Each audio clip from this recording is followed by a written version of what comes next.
Free advice, would you like some free advice? Free advice forever.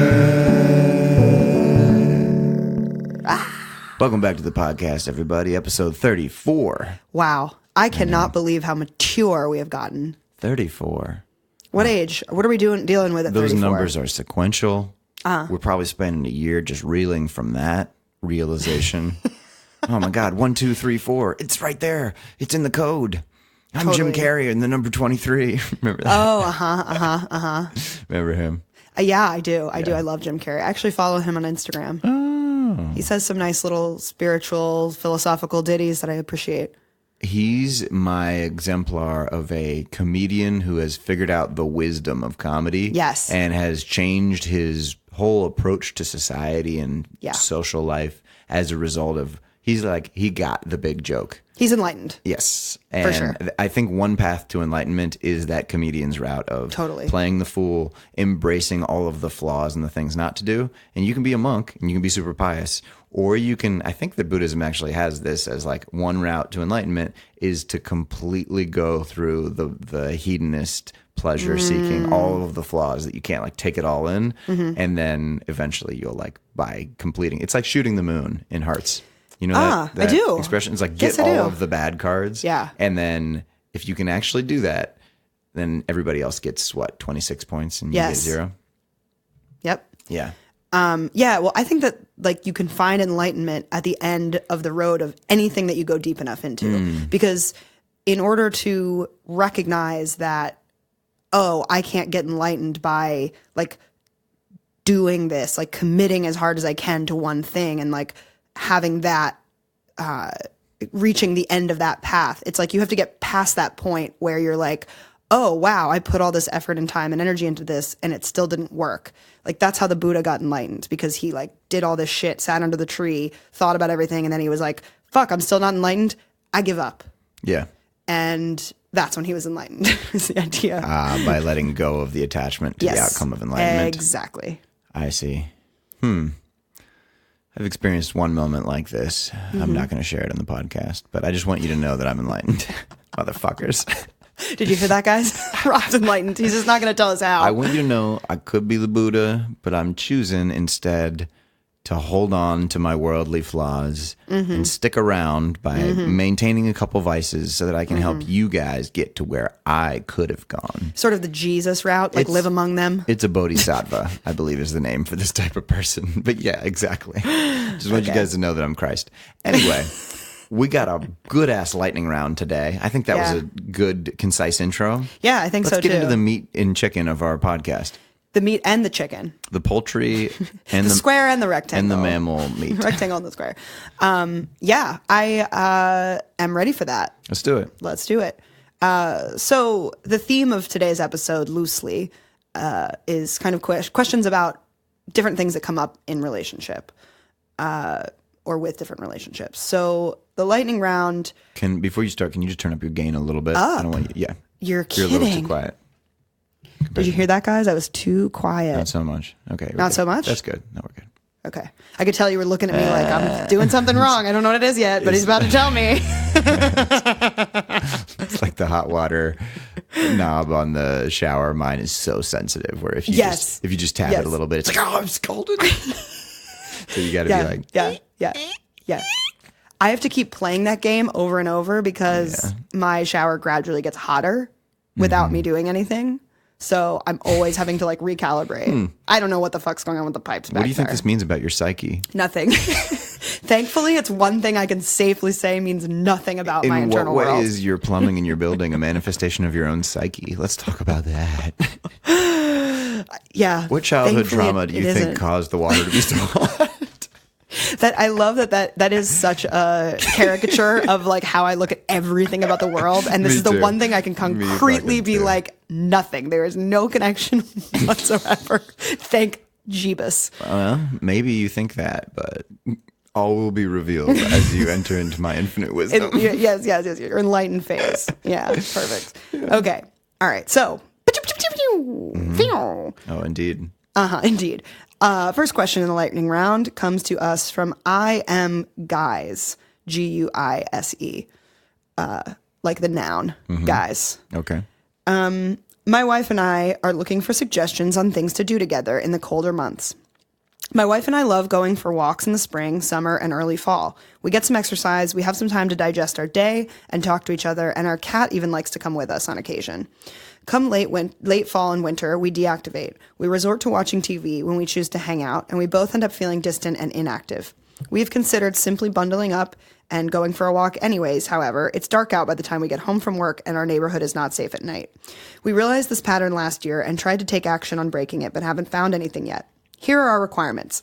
Number 1, it has to be inexpensive / free / a one-time investment. We considered going to the trampoline park, but that would simply get too costly. Sure. Number 2. Great idea, though. I know. I didn't know that was a thing. Oh, I've been. I'll tell you I want to later. go to a trampoline I'll park. tell you. Number 2, we have to be able to converse during a portion of the activity. Good. Number 3, we would prefer it to be something active, although this isn't a strict requirement. We were playing Minecraft with each other for a while, and that was pretty enjoyable. We would love to hear any ideas you have. Great. Great. I love this question. Yeah. Something that I've wrestled with. If I may reframe the problem, Sure. just put it in my own words. Sounds like winter comes around and you find yourself being more passive and stuck in a routine with your partner, and you love doing new things with them, and you like the excitement that it provides both of you, and you like that company.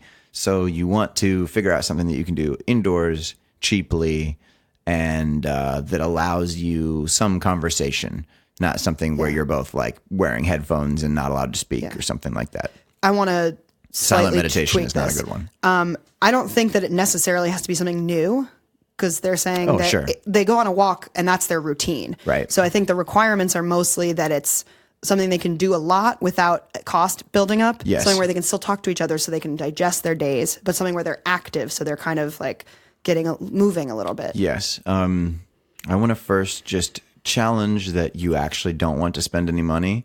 Maybe you ask your rich father for $1 million and you both buy VR headsets and get face-to-face treadmills. And then you film with a GoPro, which can be purchased for about, I don't know, $500 or something. You get a GoPro 360 view of the walk that you used to take around dusk in the summer months. And then you put on these VR headsets and you walk together on your treadmills in your house. Okay. Wow.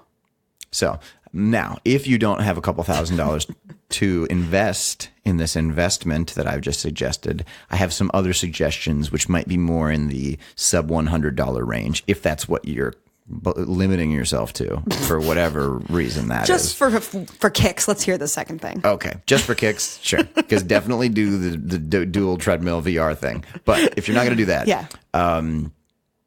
Arts and crafts projects. Oh, very fuck fun, yes. collaborative, and like, you know, you can just go to here's what I'd recommend. Someday you have a Sunday off or something, go to a flea market or someplace where people are making their own crafts and get inspired by somebody who makes enamel pins or an illustrator, somebody who like remixes pop culture things that you like, or even like fashion crafting, you know, somebody makes clothing, somebody who makes strange things into lamps. You know, there's lots and lots of versions of this that don't take a lot of technical skill that I'm inspired by, like, the lamp thing, particularly. Yesterday, I went to the Melrose Trading Post and I saw somebody who had taken driftwood and just like run a black cord with a light bulb socket up it and like nailed in the cord with those little hooks. And I was like, oh, I have some driftwood. I think I'm going to do that and make myself a driftwood lantern. That's really cool. Yeah. So arts and crafts is a great thing that you can work on individual projects next to each other or somehow collaborative projects. Yes. Like maybe she can make a lamp shade and you can make the lamp itself. Or, Totally. You know, that's just a suggestion.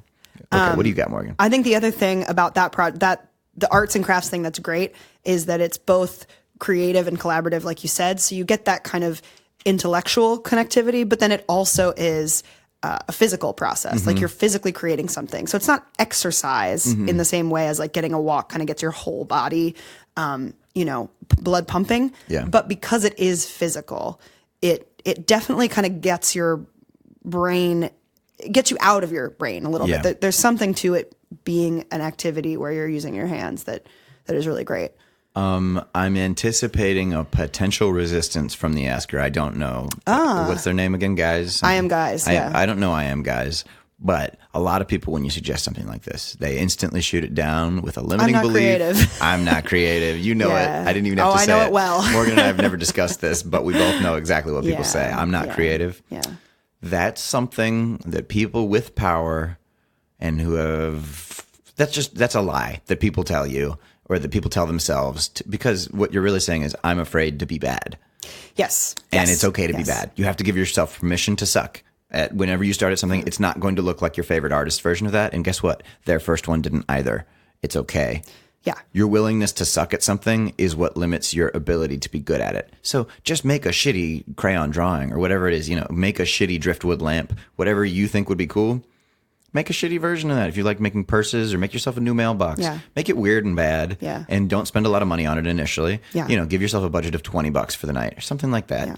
And buy a couple materials or get them in a Goodwill and just combine stuff. And that you're making art, man. It's like ratatouille. Yeah. If you combine two new ingredients, you're a chef. Well, if you combine two ideas or two pieces of material in a new way, you're a fucking artist. Go do it. Go have fun. It's not something where you need to be in the Louvre for this to be valuable to you.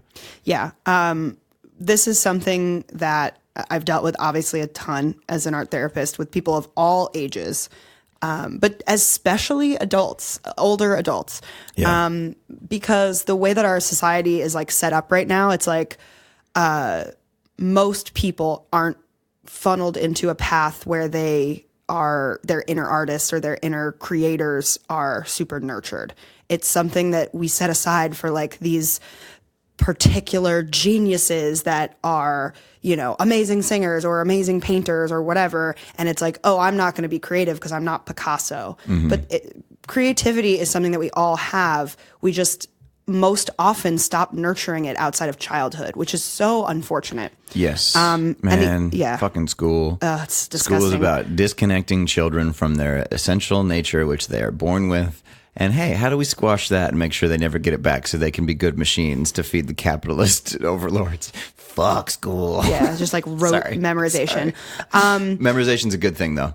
Yes, but I mean, it's like what? Oh, no, but just in say general, no. Don't the say school yes, system. but just say no.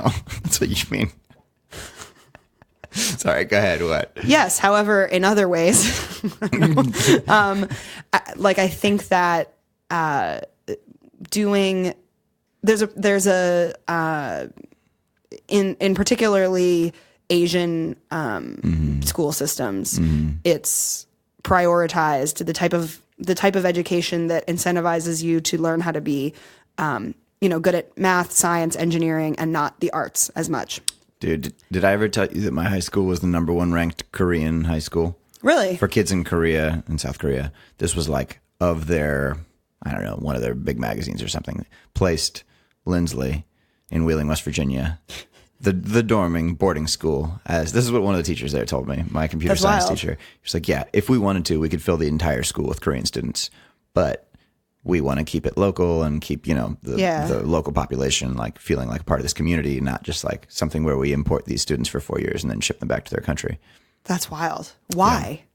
Yeah. Why is it so? How did they find you guys?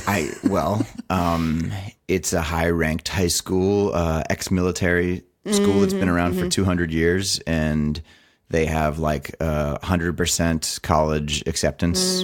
That's like, you have to get that to graduate. And it's also like a uniform and a strict code of discipline and of building character by like, and it honestly was a pretty stifling artistic environment. Yeah. For a lot of good things that I got out of it, it did not value self-expression that much. Yes. And so the broader theme is, and what so much of my work with people is getting them to value the process over the product. And that's what the issue is with school systems that are all about like, you do this performance and you get this certain grade. And it's like everything just adds up to what is this end product and how does it stack up to everyone else, versus an environment where people are encouraged to play and nurture different characteristics and independent thought. I want to, after we answer this question, I want to talk to you about grades in an alternative system. Okay. That I would love to explore. But anyway, so all this to say is with the type of activity that we're trying to suggest is overcoming the fear of, well, what would it like to just play with these materials rather than like this has to be a perfect lamp? Right. Free yourself from the fixation on it being a sellable product or something that compares to what you see at Walmart or wherever you're Etsy or Pinterest, whatever. Because it's about you guys having fun together. Yeah. And it's not, okay, we need this driftwood lamp. Yeah, exactly. Don't make something that feels like a necessity. Like cooking can be that, but then if you fuck up cooking, you don't eat. So it can be like something that, don't try something super daring. But cooking together is another one that I used to get Blue Apron with a partner of mine, and we had a great time trying out the recipes and dividing. Like, all right, you're going to chop the shallots. I'm going to season the meat. We'll come together at the end, and then we'll enjoy what we made together. Yeah. That one's a little expensive, though. You don't need Blue Apron. You can just look up your own recipes online, go to the store, buy cheap ingredients. Totally. You got to eat anyway. You probably save money doing this. Yeah, but that's a great example of an activity where it's productive, but it has room for creativity and play. May I posit that every activity is like that, and the ones that feel like work are just the ones that we've forgotten are open for play, and we're too fixated on a particular outcome. Yeah. So my answer to this question was going to be a few other activity suggestions, all of which can be this. Go back and forth on a couple activity suggestions. So again, something that's physical and also productive, and is good to do in the winter, I think, because again, you're more insular, you're not going out as much, is tackling different areas of the house or the apartment, wherever you guys live, and thinking about, okay, like what stuff don't we need? Doing a purge, or reorganizing different things, because that can be really fun, productive, and something that you can appreciate for the rest of the year because you did it well in the winter, and you can bring new things in the spring. I find cleaning and organizing really fun, and it can be super creative and super collaborative. I like space design too. If we were a couple in the winter, this is something that you and I would do well together. 100%. 100%. Let's just spitball back and forth. Okay. I got one. Okay. Give yourselves 5 minutes to write a bad poem about the same object or suggestion. So going off of what Morgan said, go to a specific room in your house, maybe the bedroom, maybe the bathroom. Each of you pick something that you have strong feelings about in any direction. Doesn't matter what the feelings are. It could be your favorite toothbrush or that disgusting garbage can in the corner that needs traded. And you each have 5 minutes to write the worst poem that you can about this thing. And then you share them to each other. I have a strong suspicion that will be amusing. Yeah. Yeah. Totally. You go now. If you let yourself. Yeah. Okay. So the other thing that's a little more physical, to go a little further into that domain, is a lot of smart TVs or, any TV where you can hook up YouTube. You don't even need a TV for it, really. You can just use your computer or your phone, whatever. Have tons of like free exercise videos and all different types of activities that you can try. And so that's something you can set up in your living room. You can. It can be really fun too to not even necessarily plan an exercise activity, but just move your big furniture items out of the way to create like a big space in the middle of your living area. Yeah. And just see what your body feels like doing now that you have this giant space in the middle. Like you can dance, you can. Hey, don't steal all my ideas. My turn. Okay, Rob. Next recommendation: smoke some weed. Take turns. Yeah, you guys. They might not be right? able to legally depending on where they live, and it's not necessary. Get some weed illegally from Colombia, and then fucking take Free turns. advice does not officially endorse users of drugs. I'd break every law. Move to Saudi Arabia and smoke weed there. It's a great couples activity for the winter. Smoke some weed. Take turns on Spotify, or hopefully you have Google Play Music by now, and you've gotten on that train. On your music service, just take turns queuing up my song, your song, and teach each other new dances. Yeah. Figure them out, find a game, maybe latch onto a lyric, and like the lyric is about going blind. So you cover your eyes and feel around like you have a stick in front of you or something. Do kind of like charades to the lyrics. Yeah. That's one fun game you can do with dancing. Or just like Try and mirror each other. That's another fun dance game. Get physical in that way while you're stoned and listening to music. You're going to have fun. Trust me. Yeah. This is also... Even if you're a bad dancer, don't try that. I'm not creative bullshit on me right now, okay? Just fucking do it. If you can move your body, you can dance. Yeah, if you can move your fingers, if you can move your face, you don't Any need part to of your body. be standing to dance. No. Like, anything that you're doing to react to music in time is dancing. Do it. Here's another thing you can do. Get really creative with sex. Have different types of sex. You fucking steal all my ideas. Amateur porn. The topic is indoor physical collaborative activities. We're going to have some of the same amateur answers. Porn. Set up a webcam. You're going to start making money, and you're going to be able to afford those treadmills by the time I'm done with you. Yeah. If this is the kind of suggestion that you're like listening to it and you're like, ooh, I don't know about that. This is now you know that sex is an option. But also, sex is another super physical, super connecting domain where you can get so creative and you can play with making the tiniest little adjustments, trying this move, trying that move, adding to different senses, subtracting different senses, blindfolding, listening to music, not listening to music. Here's some great sex advice from Masters and Johnson. It's pretty much what's given to every couple when they start having sexual issues. Okay.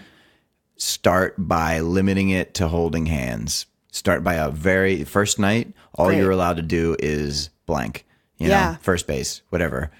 Second night, increase a little bit. Like rework yourself through the bases. Remember when you first, I don't know what your personal sexual history is, but probably you kissed somebody and then you were shirtless with them and then somebody used their hand on your genitals and then somebody used their mouth on their genitals or you had sex at some point, penetration. Don't just think of sex as, well, there has to be penetration and the man has to come and whatever happens with the woman happens. Think of it as like there's this whole range of activity that you can do with your bodies that feels good. And that might be a scalp massage. And that's how you sexually relate to each other tonight or physically relate. That'd be a great, explore and play with rules. Play with like, hey, we're not allowed to do this tonight. You might find that obstacle builds desire. And limitation often breeds creativity. Yeah. Adding a structure where both people feel safe enough that it's not like, oh my God, I've got a huge blank canvas. What the fuck am I going to do with this? But it's like, okay, I can only paint using the color blue. Yeah. That kind of gets your mind thinking. Yeah. That's Same creating idea. a game. A blank canvas with no rules is too much. But if you think, okay, I have to only use a Sharpie and I have to do only vertical lines. Okay, now you've given yourself a game. What could I do with that? You know what Robert Frost quote I'm about to say? I surely don't. Please go ahead. Tennis is better with nets. Tennis is better with nets. That's I right. say that shit all the time. Yeah. It's so true. Yeah. Tennis without nets is chaos. Yeah. You need the net to give you something to hit just over, but not too high. It makes it more fun. Give yourself a net in whatever kind of tennis you're going to play. Totally. I'm good on this. Are you good on this? Yeah, I think you guys have some places to go with it. You guys definitely There's do. obviously way more things, and I'm sure that listening to this will trigger different ideas that you have. Yes. Make a list. And, board games, card games. Yeah. Fucking, I'm excited for you guys. I know. I'm excited. I'm excited for winter. Those cold nights that Morgan and I are going to snuggle up. We're going to make our amateur porn. We're going to redo our apartment. It's going to be great. We're going to get into woodworking, if you know what I mean. Okay, guys. Please, actually, if you do any of these things, please write us at freeadvicepodcast@gmail.com. Oh my God, or just respond to this Reddit yes, thread. If there's anything you're excited about doing or trying, or if when you you have try questions. something, I would love a follow-up. And if you want us to talk about it on the podcast, we'd love to hear your experience of what worked, what didn't. Because everybody's dealing with this who's in a couple right now coming into the winter, or a lot of people are. So individuals, too. Yeah. Oh, absolutely. Yeah. And I think, film another yourself thing, jerking off.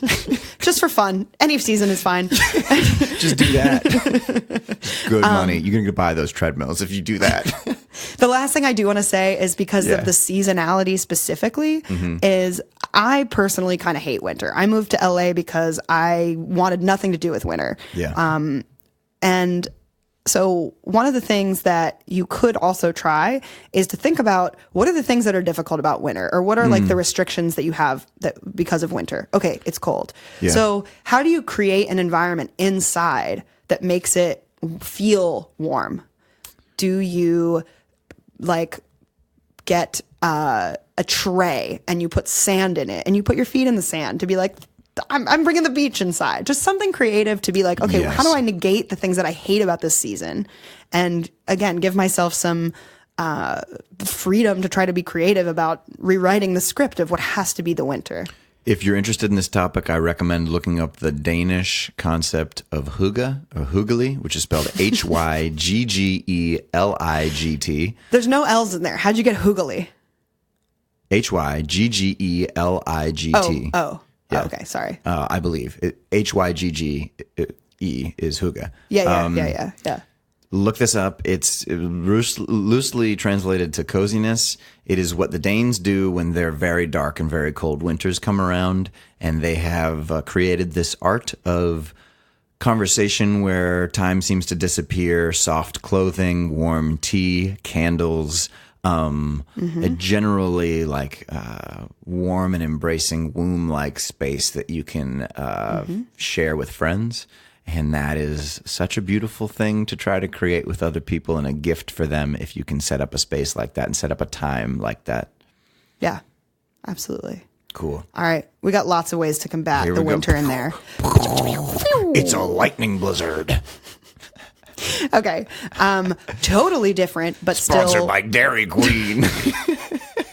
Dairy Queen recently merged with American Electric Power. Try our new lightning blizzard. It's shocking how good this blizzard tastes.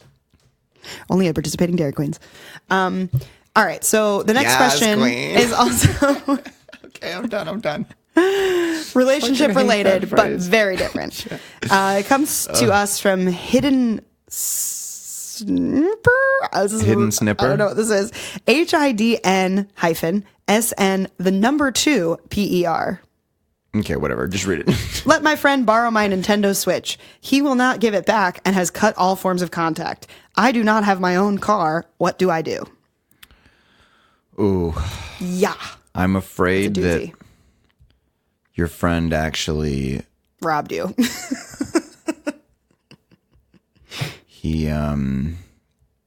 he's playing the Nintendo bait and switch. Next question. So what does he do aside from just laughing at that clever pun? No, this sucks. Hey, thank you. Your friend sounds like they took it. First, assume the best. Second, prepare for the worst. Third, how is this an opportunity for growth? What does this tell you? What can you learn from this? How can this not just be a thing that sucks? Does this tell you that this friend is untrustworthy?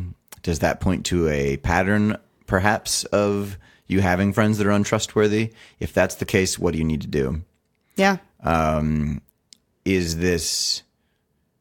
it perhaps that your friend is in trouble and can't contact you? That's, when someone's late for a date, there's always like, can't believe they're late. And then when they're like an hour late, you're like, oh, were they in an accident? Are they dead? Yeah, exactly.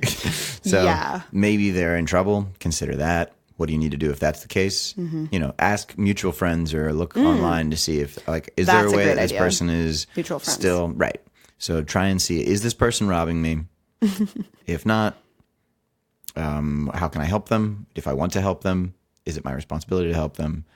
If they have already robbed you and there's Yeah. no way to get in touch or get the device back, then Third, what? do you want to buy a Switch? Would Yeah. you be comfortable getting a used Switch at a discount? Would you like the Switch Lite, which just came out? Maybe you don't use it in dock mode. Maybe you just use it in handheld mode. Well, you can save $100 by getting one of the Switch Lites. Consider that. Is there any value in you not having this system for a period of time until you can afford a new one? I don't know. I'm just trying to help you view things through the lens of what if this thing that looks like a really shitty thing could be a gift somehow long term. Because when you have that perspective, all of a sudden you're not a victim. You can always ask that question of how does this suck for me or how is this great for me? I recommend the how is this great for me question, even in those moments, and especially in those moments when it's a lot easier to ask, how does this suck? Yeah. And I always like to just plug my little piece of like, yeah, this does suck. And it sucks that your generosity was taken advantage of. Yeah. Because if that's the most likely answer, that's the most likely answer. Yeah. And yeah, sometimes it is just going, well, fuck, that sucked. And if and when you're ready to ask yourself, how could this be a gift? Even though I acknowledge that it sucks, go for it. And if there are lessons to be learned, always go for it. But yeah, I mean, you could also ask other people if you have other friends who have one. Maybe you're not ready to buy it again yourself, or the idea of buying another one is too triggering. Ask someone who you know has one if you can come over and play with it a little bit. And what? Can I play with your Switch just a little bit? Just a little bit, because my friend stole mine. Can I just listen to the startup sound on your Switch? Can I just smell it? I just need a Switch fix. I need my Switch fix. Nah, man, this sucks. Yeah. I'm sorry, dude. And there's some great games. You know, you got Luigi's Mansion 3 right now. It just came out. Fucking oh, don't rub it in his scared face. Luigi. I've heard there are 15 floors in this mansion. Whoa. The Luigi's got to suck these ghosts up his vacuum. Dude, Luigi's... I just want to comfort a scared Luigi this holiday season, and I wouldn't at all judge you for wanting the same thing. It makes sense to me. A lot of my friends are doing it. We're all comforting scared Luigis. And what the fuck? I'm going to be the only one who doesn't comfort a scared Luigi because my friend took my Switch? My so-called person that I thought was a friend. What is this, a ghost? What am I, Luigi?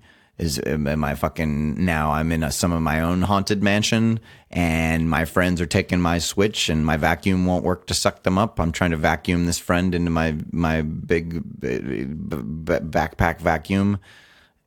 I get it, man. That sucks. I hope you get to play Luigi's Mansion 3. Yeah. All right. So I want to ask you, Rob, do you want to take on one more question as a part of the lightning round, or do you want to address the main question this week? No, we're like a half hour in. Let's do another lightning round question. All right. So this one comes from IAmAGoodPotato, which I love that username. I knew you'd love that. That's so I read great. the name and I was like, Morgan's going to laugh when she sees I am a good potato. I love it because it's like trying to like convince, you know, like I am a good potato. I am.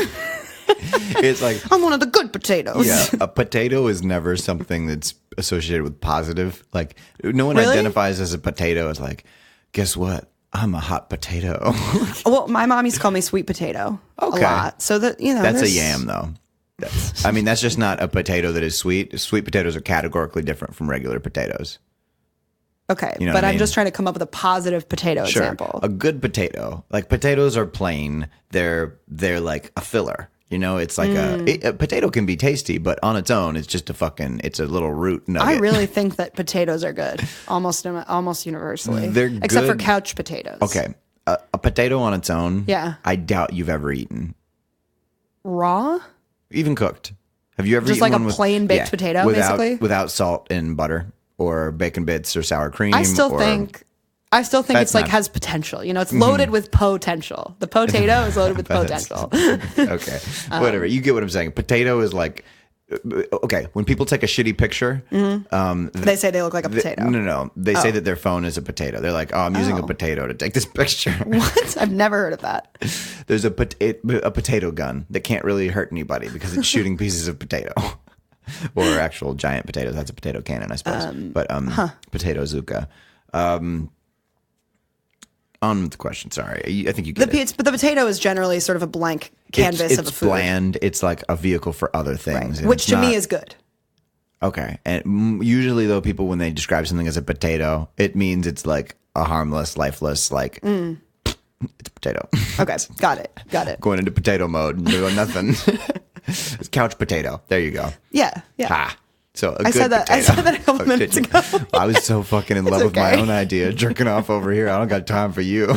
Okay. Stroking. Next. As much as You're I want to welcome. take 20 minutes and read into that aside, this poor good potato is eagerly awaiting the answer We to gotta our talk question. about grades after this. Okay, Oh, let's go, yeah. I think a potato gets like a B. How do you tell the difference between a guy that isn't into you and a guy that just can't take a hint? I would love for you to take this primarily because you're a guy. How can you tell the difference between a guy that isn't into you A guy that just can't take a hint. Right. Like is missing.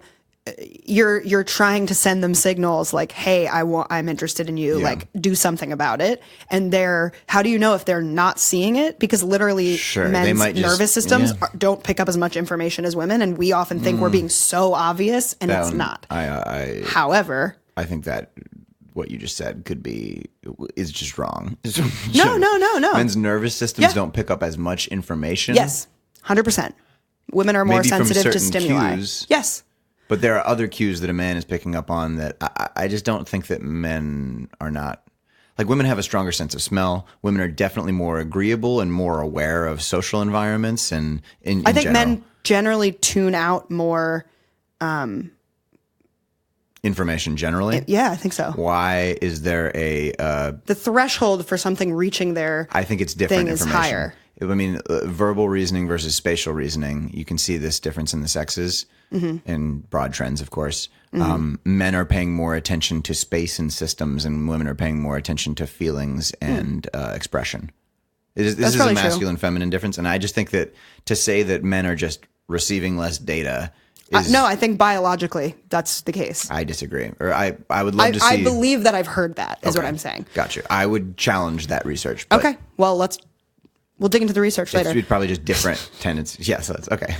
Okay, so the question was, and I think you were onto something valuable. I'm just nitpicking about language now, but I do think there's also a thing about the frequency of your voice.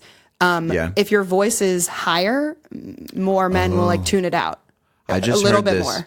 I just heard this about there's like a woman who presents information on the subway of like where the next stop is because people are more likely to receive that kind of information from a female voice. And then a male voice chimes in with stand back from the door because commands people are more likely to respond to a male voice. Like that lower. Yeah. Somebody was talking about this in some podcast or something. They're talking about their drug realizations and something like, oh, we have to do that. The programming is there because that's more effective. We don't have to, but it's a good way to. Okay. Yeah. The question here is, we are all over the place today, but I kind of love it. Me too. Y'all are having fun. Let me just make a recommendation for this podcast. You don't got to pay attention to the whole thing, okay? You don't need to sit there with your note and put your paper and your notes away and just fucking let this wash over you like the warm candlelight that it is. Me and Morgan are two people who like each other a lot. I would say even love each other. And isn't it nice to be around two people who love each other and have laughter and have stimulating conversations and like, challenge each other and then support each other and fucking just have a good time. It's like riding in the car with parents that aren't fighting. Oh, that's year 2, the new name of the podcast, riding in the car with parents that aren't fighting. And you're in the driver's seat. And you can let yourself be the kid and the responsible adult at the same time. And you can fucking hit pause. You can turn the volume up. You can turn it down. You can fast forward through the part where Morgan's talking about, her latest Tinder date or whatever. Oh, shots fired. Drive-by shooting.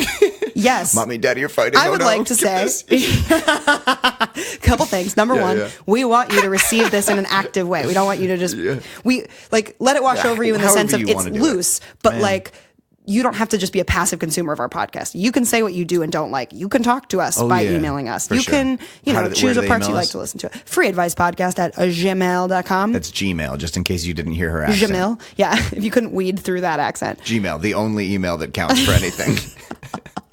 The other thing I need to say to you right now is I'm in a committed ass relationship. Ooh. I ain't going on no Tinder dates. I ain't got none of them apps on my phone. Not that there's a judgment for anyone who does, because I did for a long time. Found it super useful. You can be in a committed relationship and still be on Tinder. Just of course. Something out. However, right now, that's my status. Cool, man. Anyway, stoked to hear that. We got a question from a good potato. And I feel like this is a potato that we've been neglecting. It's been on the side dish for a while, and we've been focusing on our main course, which is each other and this bullshit we got going in the room. But potato, I just want to say, I'm sorry we didn't get to your question. Okay, what's next? Okay, so how can you tell the difference between a guy who is just not into you and a guy who is not getting your signals for some reason? Yes. Okay. So I think you want to evaluate how much is this guy picking up signals in general. Great start. Yeah. So here's what you do. You go to Google, you type in free autism test. The first link that shows up that is not an ad you just print that page, assuming it's a free autism test, not somebody who's gamed Google. Yeah. You take these pages and you take 2 copies and you go up to your crush and you say, hey, I just found this free autism test that I'm going to take. Do you want to take it with me? It doesn't matter what you do with yours. This is just to give him company while he's filling it out and you evaluate his answers to make him afterwards. feel less Yeah, like, hey, small. we're both going to do this. I'm not just evaluating you for autism. I'm just interested if I'm autistic too. Okay, so you both take the free autism test. You look at his score. If it's really high and he's really autistic, then you need to say, okay, I've been trying to communicate to you that I like you, and I think because you're autistic, you're not getting that. And maybe that's something I'm really attracted to about you is your lack of emotional awareness and your over systematization, because maybe I'm a really emotionally aware person and you are my polar opposite, and there's something about that difference about you that makes you really intriguing to me. Say that to him, and depending on how autistic he really is, he may like have a meltdown, or he might just not process it.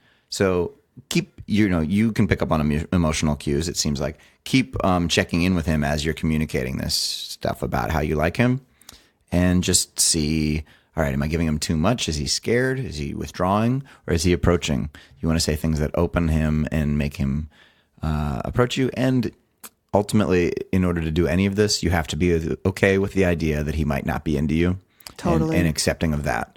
In order to get the girl, you have to be willing to lose her. This is the best advice that was written in Neil Strauss's The Game, that terrible piece of shit pickup artist book that everyone hates.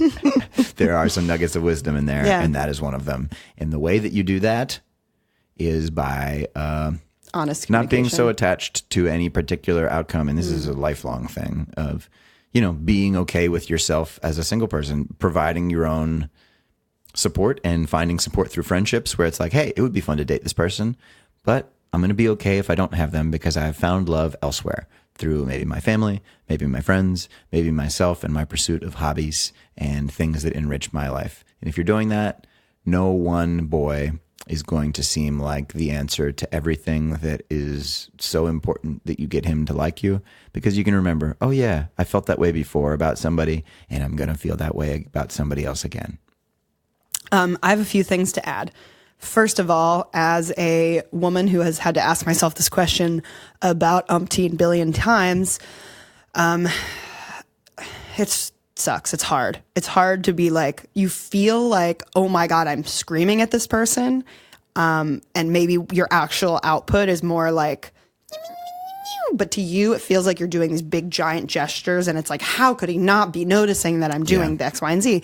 And the reality is, sometimes it's one and sometimes it's the other. Sometimes he's not paying attention because he's not interested in you. Mm-hmm. A lot of times when a guy is interested in you, he's analyzing you and looking at you through that same level of attention. Yeah. And so if that were the case, probably or possibly he would be picking up on those signals. However, there have also been times where I've thought, oh my God, I'm communicating so clearly and I'm blaring my figurative horn. Yeah. And the guy is like, oh, I had no idea that was happening. I thought you meant this, blah, blah, blah, blah, blah. Because everyone is filtering their actions and words and all those things through the lens of every past experience they've had and their general configuring and before that. Largely assuming that everybody else is like them. Exactly. And they're not. That's the usual error. Yes. And so what may to you feel like, oh my God, this is so cringy, I'm doing something that looks so desperate, it actually might be something really small and barely perceptible. Yeah. But of course, there's the possibility, like Rob advocated for you preparing for, that he is noticing and he's not that interested, or the fact that he's not noticing is an indication that he's not that interested. Or maybe I have has no idea. Such low self-esteem that he is seeing the signals and thinking, there's no way that this person's actually into me. There are a lot of people like that. Yes. That think, hey, this would be flirting if I was someone who's attractive, but I'm not attractive, so they're clearly not flirting with me. I'm mistaking this. That was exactly what I was hoping to get at before I got lost in my own little loop there of like, he's looking at the situation probably from the perspective of, I'm not worthy. And you might be going, I'm not worthy, whatever. It's perhaps.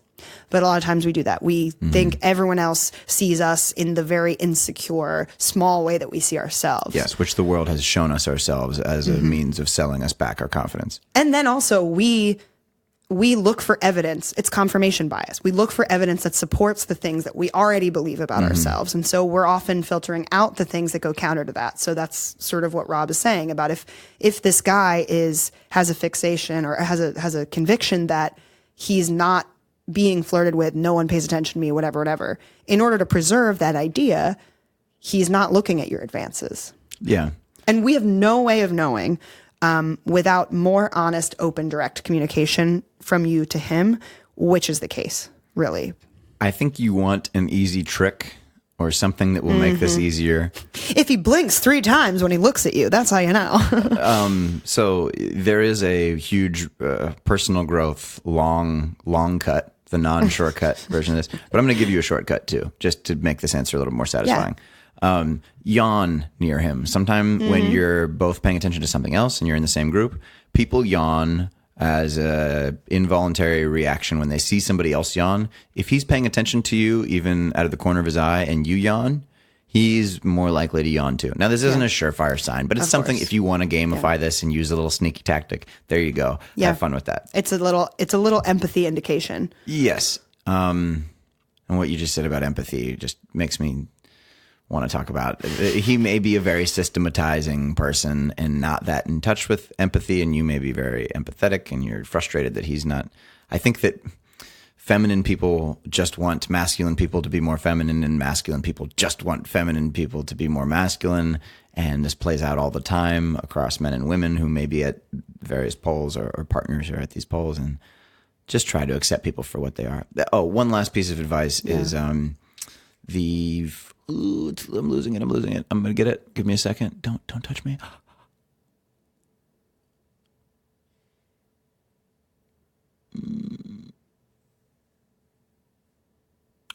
If you're scared about coming out and saying how much you like him and doing that whole dramatic gesture, just think about what would be the smallest thing that you would enjoy doing with him one-on-one or with a group of people, something that takes a baby step towards the intimacy that you might be interested in with this person, and ask them to do just that.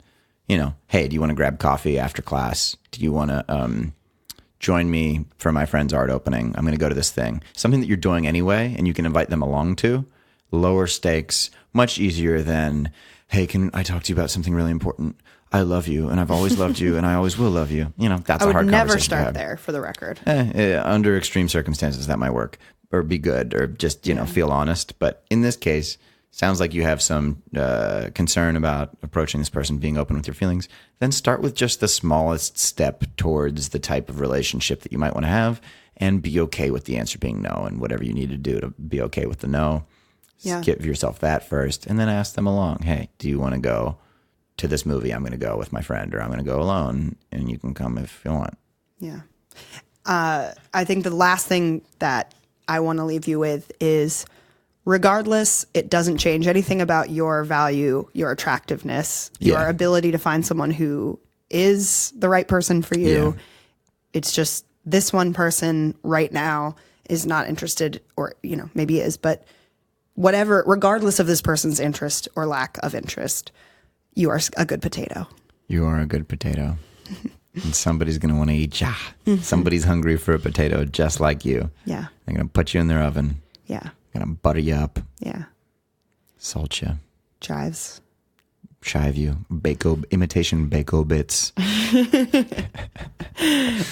you're going to be delicious. I really want to bake potato You're going to now. be delicious for somebody. You already are delicious, but they're going to dress you up just right, and then they're going to eat you, and they're going to poop you out their butt. Have fun. Pachoo! That's the pooping out the butt and the lightning round over. Thank you. Signal. Now we have to talk about grades. Okay. Before our main question today. Please. What did you say about grades earlier? That they were reflective of our focus on the product over the process. And how your product compares to other students' products. Well, and it's like, okay, so here's all this information about history, and you have to cram it in your brain and memorize it so you can do well on this test. But then nobody fucking learns anything because it's all memorization and regurgitation. And it's not about actually learning the fucking thing. Right. Memorization is a useful type of learning. However, it may be over applied. I think that the main educational error is focusing too much on presentation of appearing like you've mastered a skill and proving to some temporary judge on a certain day that it appears like, oh, this child reflects well on its parents and its school system, and they seem to have it, and then it doesn't matter what happens after that.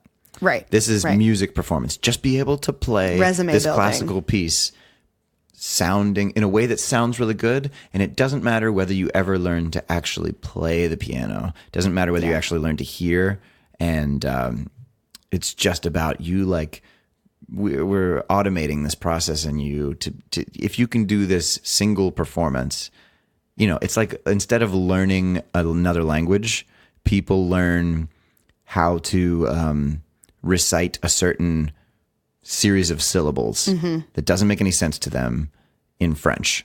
And then everyone claps when they say it with no accent. And then you put them in France and they don't know how to ask where the bathroom is. Yeah. That's what school does for you in many different categories. And I like what you said too, because I've had this thought a lot, and I actually want to incorporate it into my music that I make about how the school system exploits parental anxiety. Yes. Anyway. Great. I'm interested in that and helping you explore that idea and exploring it with you. Here's my suggestion, or what I've thought about for a while. Grades don't make sense to me. Say that you're misaligned in your year. Say that I did math at a higher level than students my age. Okay. They considered moving me ahead in math. Eventually I did. But in like third grade or so, they talked about putting me in the fourth grade math class or fifth grade math class or something. Should I get an A for not working and just like, you know, knowing how to do something on my calculator and getting all the answers right? Should I get the best? Should I be rewarded the same as the kid who started at a first grade level and has worked really hard, gotten 90% of the problems right, and their grade is now a minus or something, whereas I get 100% of the problems right by doing nothing, and I haven't learned anything this year because I was already at a fifth grade level, and I'm just going through the motions because this is the class that they have me in.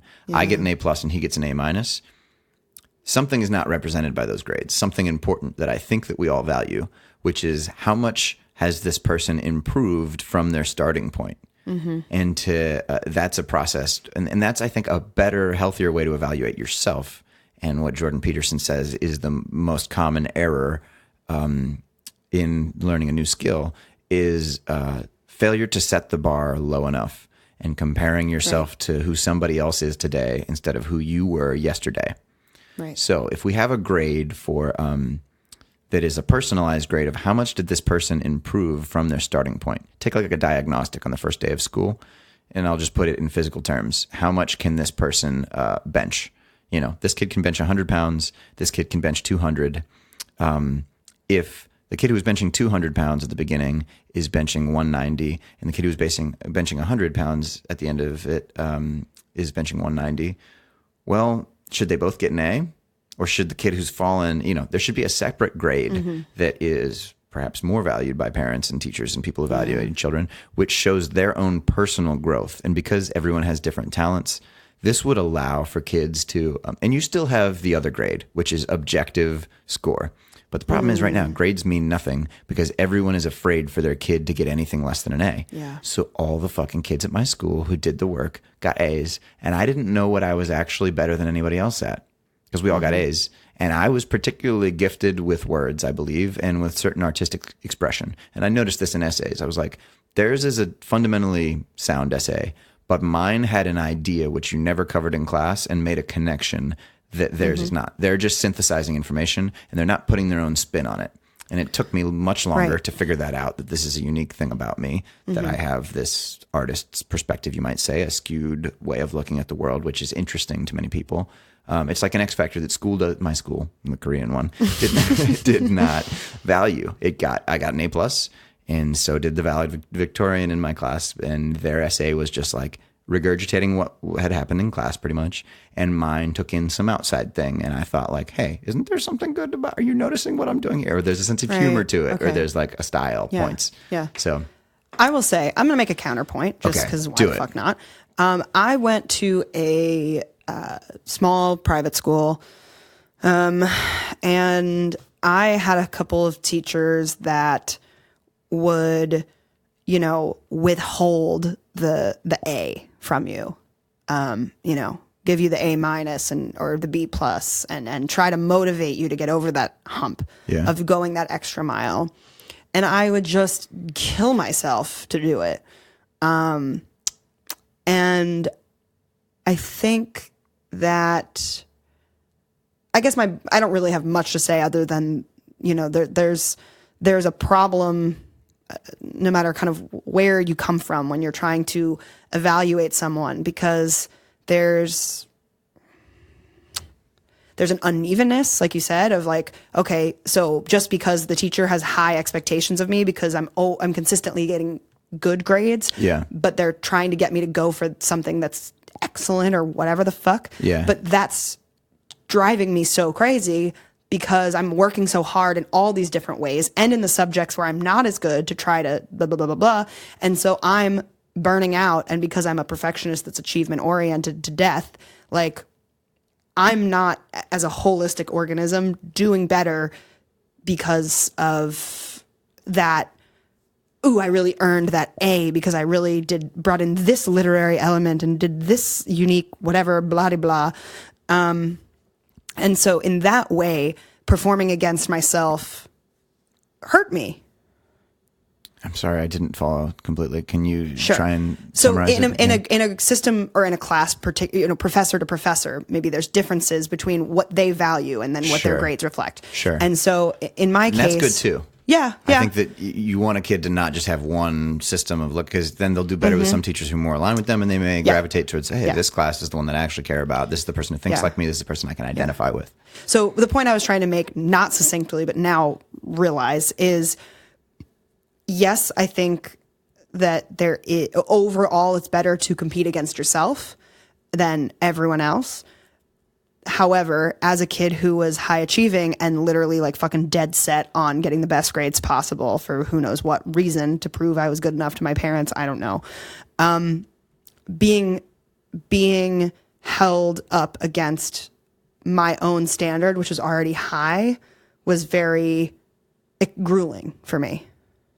Because in order to get that extra like perfect grade, I say this is more of an issue with your parenting style than with the school system. Of like, if it was acceptable, if you didn't have these conditions of self-worth placed on you, then I think it's a more tolerable thing to be like, I think kids benefit from being pushed to their edge or having that challenge presented to them as an option.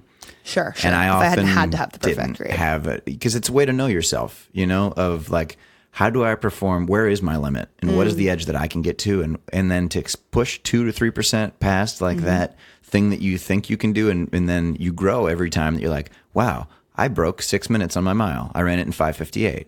Fuck yeah. I did that. I thought I couldn't do it in under 6 minutes. That was a moment for me where I was like, I grew and somebody pushed me. And I was appreciative that they believed in me and they told me, hey, you can do it faster than that. I know you can. Yeah. And it wasn't about the A. It was about the personal satisfaction of watching myself get better. There were a lot of classes, unfortunately, where I was ahead of other people and I felt like I couldn't get in the water to swim because somebody at the beach had never learned to. And so we all had to stay on the beach and I couldn't practice my swimming skills, as metaphorically. You know, I couldn't move ahead because there was somebody else who didn't have it yet and we were all going to move as a group. And then I started to think, fuck the group. I don't like this group that's making me bored and making me unstimulated. And that's a lot of those kids get pushed ahead. I didn't. Social reasons, I think it was good. Intellectual development reasons, I think I've wasted time. I guess though, like the more that I look back on the way that I was educated and raised and all of these things is intellectualism and achievement just isn't as important to me as it was. And I do think there is kind of an upper limit where you're too fucking smart for your own good because you're miserable. Yeah. And, you know, maybe if I hadn't if I had felt more entitled to disappoint that English teacher and not strive for that A+, yeah, I could have not, I could have not pursued it to that extent. I could have been okay with the grade that I had. But on the other hand, part of me was like, fucking isn't enough. I'm working so hard, A big problem, I think, in our culture that kids internalize is this message that they're worthy if they're the best.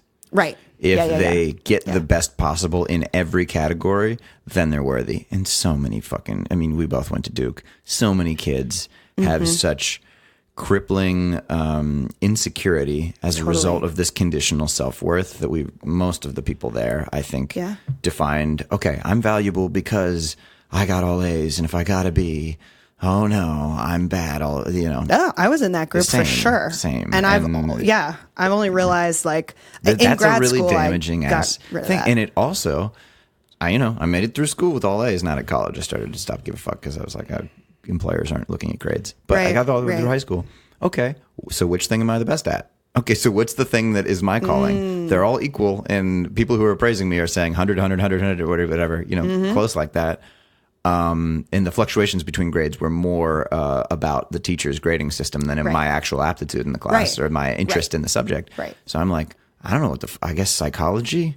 Yeah. I don't know what to do. Yeah, we're taught to go for someone else says, oh, you would be really good at this. You should do this, instead of looking inward at okay, what am I maybe not necessarily have been shown to be the best at, but what do I enjoy? Because wherever you choose, you'll be the best at that, the thing that you're passionate about, because you're willing to invest. If you love it the most, as long as, if you're 4 foot tall and your love is basketball, you may not be the best at that.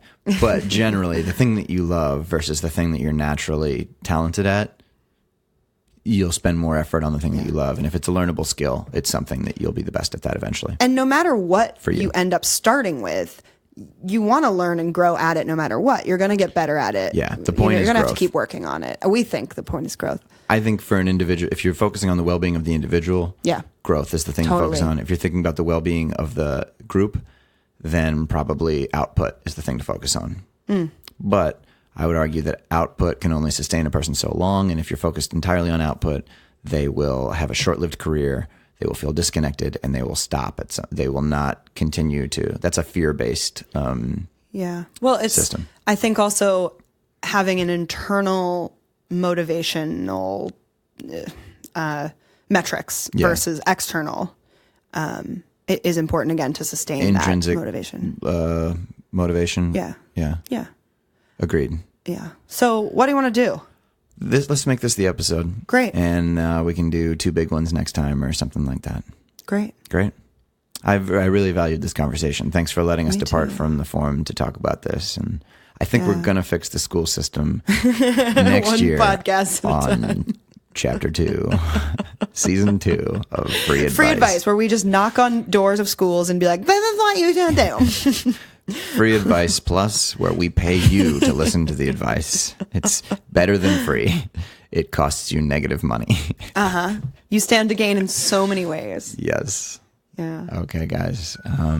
Snuggle up with that body pillow or that boyfriend pillow, and sleep on your side if you can. It's the healthiest way to sleep. Really? Yeah. And apes do it naturally, and we're pretty similar to them.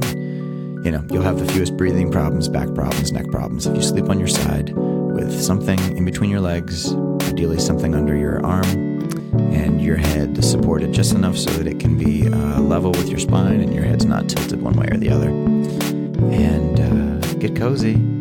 Don't get too warm. Night sweats mean a worse sleep. It's okay to be a little chilly. Babies slept outside forever. Yeah, I think the optimal temperature to sleep in is 68 degrees. Yeah, maybe even a little cooler than what you're comfortable with. But, yeah. And one good thing you can do is take a hot shower before you go to bed, because your body will start cooling itself in the hot shower, and then it'll continue cooling itself as you go to sleep.